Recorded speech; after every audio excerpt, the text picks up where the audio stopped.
Philippines divided based on their social classes? Spaniards controlling how this country shall function? Who owns the crown? Philippines defying oppression? Did it result in independence? Malala's republic demise in the hands of what nation? Jones Law, was it effectively implemented to free the Filipinos? Quezon and Ismeña administration leading the Philippines? After Spaniards and American, is it finally the end of the battle for Philippine independence?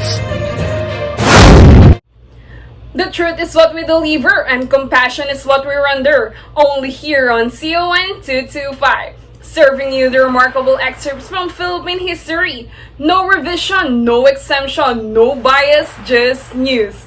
Good afternoon, Philippines. Good afternoon, Valenzuela.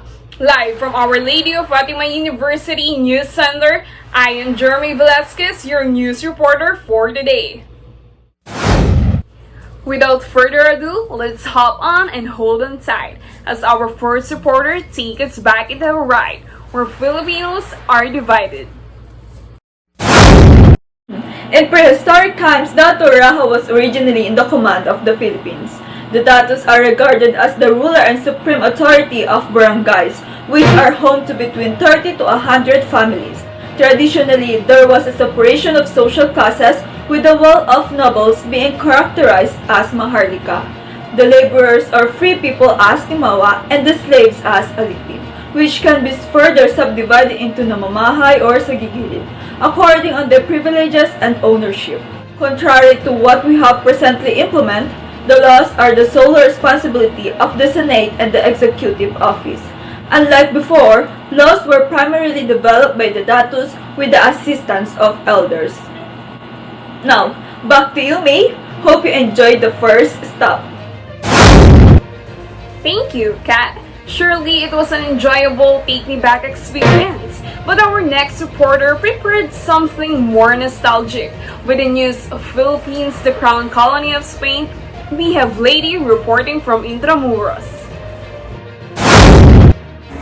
Philippines, the crown colony of Spain. With the arrival of Ferdinand Magellan in 1521, Spain started to colonize the Philippines through Mexico. In 1524, an overseas ministry known as the Council of Indies was founded to oversee the colonies of Spain. With the assistance of that council, the Philippines served as Spain's crown colony from 1565 to 1821. The council was headed by the Viceroy of Mexico, the Governor General as the Executive Chief, and the Royal Audiencia as the Supreme Court. Back to you, May. We all know that Spain introduced Christianity in the Philippines. Do you have any information if the church was powerful during that period? Yes, May. Over the period of colonization, the Patronato Real established the union of the state and the church, and the church was brought under Spanish rule, and this led to the development of bureaucracy. It is powerful influence of the friars into the politics. To be specific, only Spaniards were allowed to hold high politic positions such as alcalde mayor. No doubt, Spain was able to colonize us for 333 years because of such possession of political power. However, the question is, how were we able to escape from this occupation? For our next reporter, she will storytell the triumph of the Philippines over the oppression of Spain. Defying oppression, the road to Philippine independence.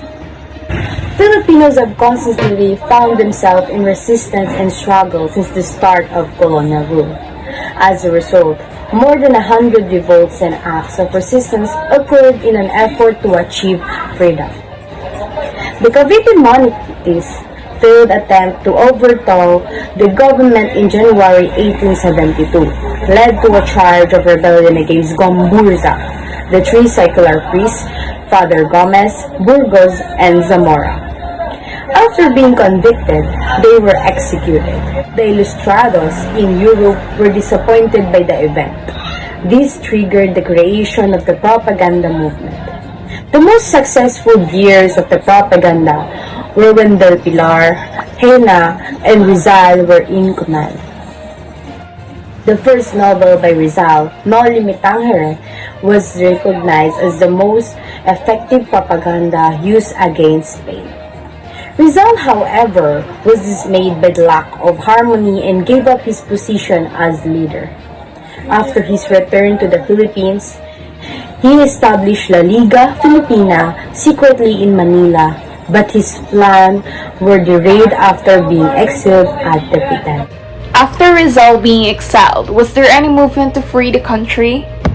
Yes, we have the Katipunan, often referred as the KKK or Kataas-Taasang Kagalang-galangan Katipunan ng mga Anak ng Bayan, which was founded in 1892 as an underground organization.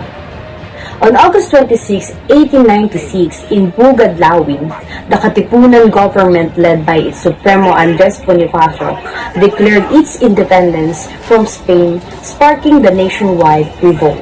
Mabuhay ang Katipunan! Mabuhay ang revolusyon! With Rizal being executed in December 30, 1896,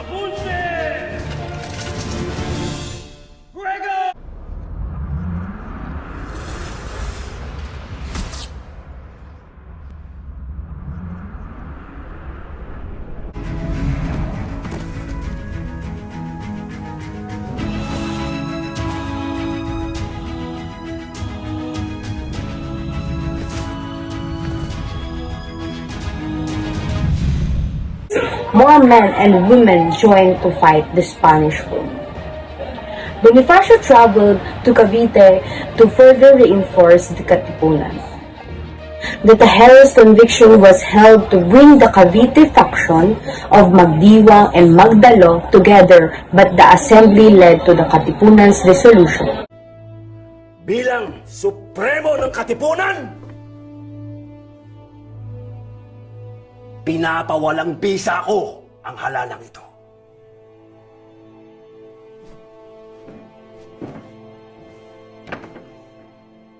Hindi ko itinataya ang buhay ko para magkaganito tayo.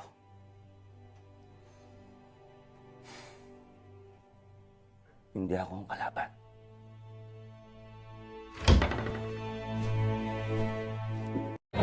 The death of Supremo and the formation of a revolutionary government, having General Emilio Aguinaldo to be its first president. As the government withdrew to Bulacan in 1897, Aguinaldo formed the Biak na Bato Republic, aiming to put an end to the revolution.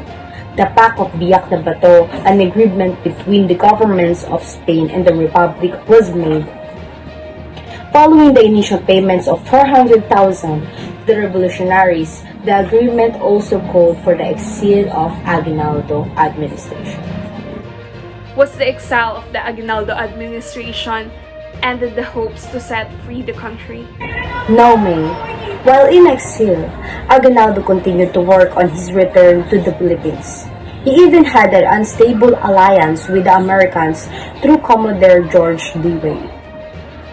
During the Battle of Manila Bay on May 1, 1898, the American Asiatic Squadron destroyed the Spanish armament. While the Americans were entering Manila, Aguinaldo managed to get back to Cavite. Were there any positive movements that happened upon Aguinaldo's return? Yes, May. Upon their return, they were able to win over provinces in Luzon and the Visayas region. Aguinaldo also announced the country's independence on June 12, 1898, at his residence in Kawit, Cavite, while the flag was raised and waved. Did the revolution end after that event? No. According to Apolario Mabini, soon after that event, the Second Revolutionary Government was founded in an effort to stabilize a true democratic state as the Spaniards surrendered and the Americans formed a military government. Seems like the suffering of the countries doesn't end in the hands of the Spaniards. Who takes over then? Let's have our second reporter to give us the answer. The Malolos Congress, which was officially inaugurated on September 15, 1998 at the Rosawain Church in Malolos, Bulacan, produced the first draft of the Republic. The Malolos Constitution, which was drafted by Felipe Calderon, was accepted by the Congress on November 19, and after extensive discussion and provision of additional sections, it was then approved by Aguinaldo on January 21, 1899. In the same year, the President McKinley Proclamation, which declared the ownership of the United States over the Philippines as the result of the Treaty of Paris, was made public by Governor Otis, in which stated that Spain had sold the Philippines for $20 million. To demonstrate that the nation is a stable state, Aguinaldo and the Malolos government rejected the proclamation that resulted in the inauguration of the First Republic, known as the Malolos Republic. While ongoing negotiations between the Filipino and the American powers failed to come up with an accord, an incident at San Juan Bridge started the Philippine-American War.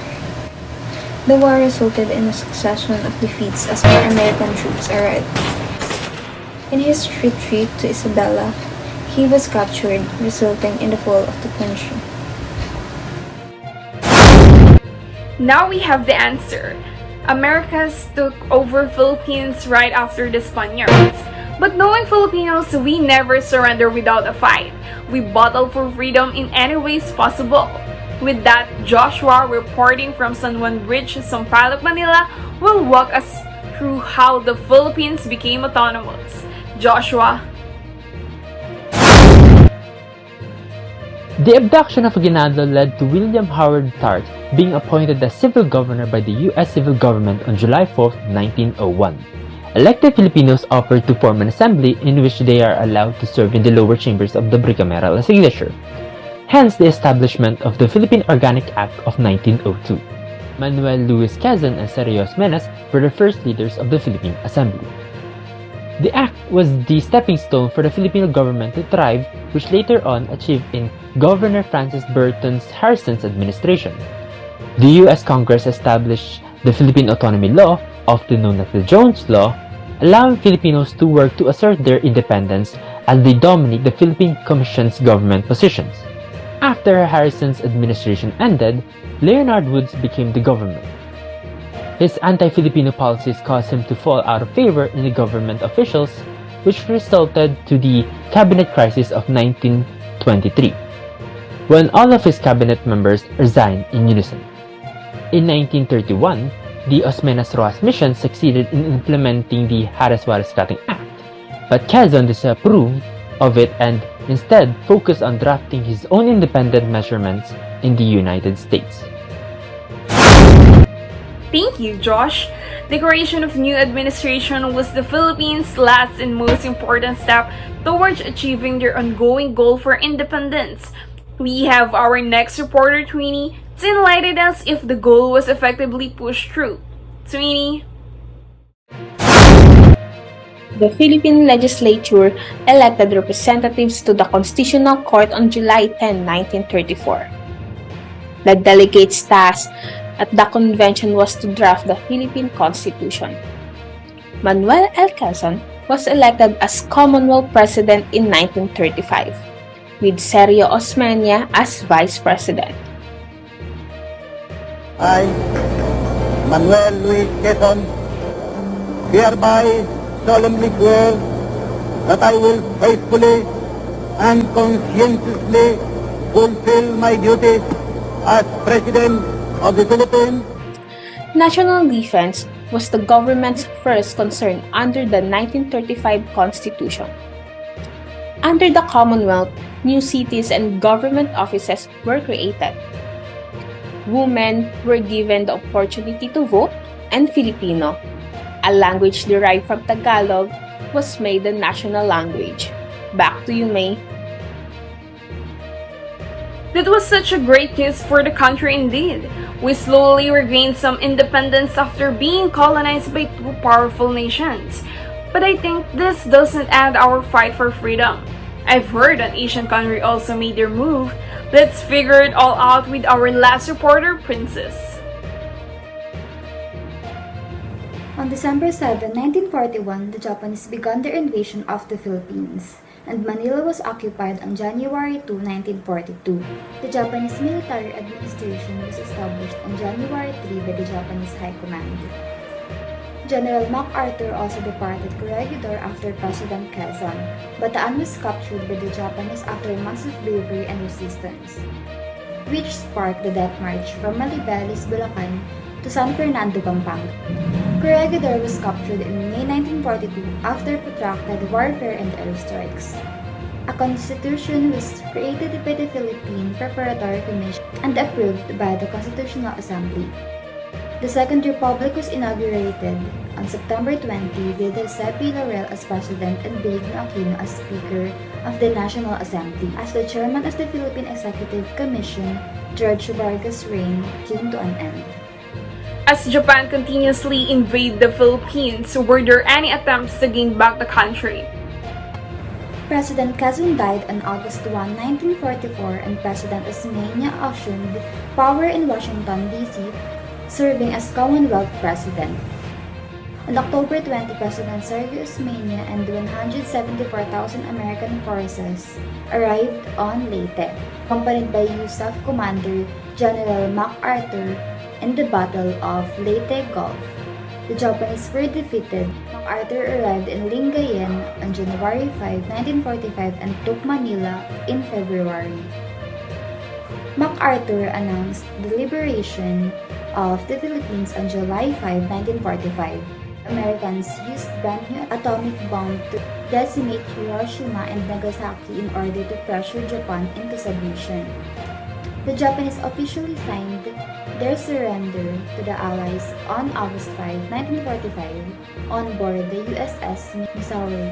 Jose P. Laurel abolished the Second Republic of the Philippines on August 17, 1945 in Nara, Japan. What a concept we have for the two countries. From being enemies to allies, from being colonized to being assisted in achieving independence. Undoubtedly, the Philippines had gone through a lot of battles. But this just showcases how strong we are to fight for our beloved motherland. We did not take a step back, but rather take a continuous step forward. Philippines, our history is indeed rich. And this has been Jeremy Velasquez, Catherine Joyce Dries, Lady Rose de la Cruz, In line is away Amlef Kalimbas.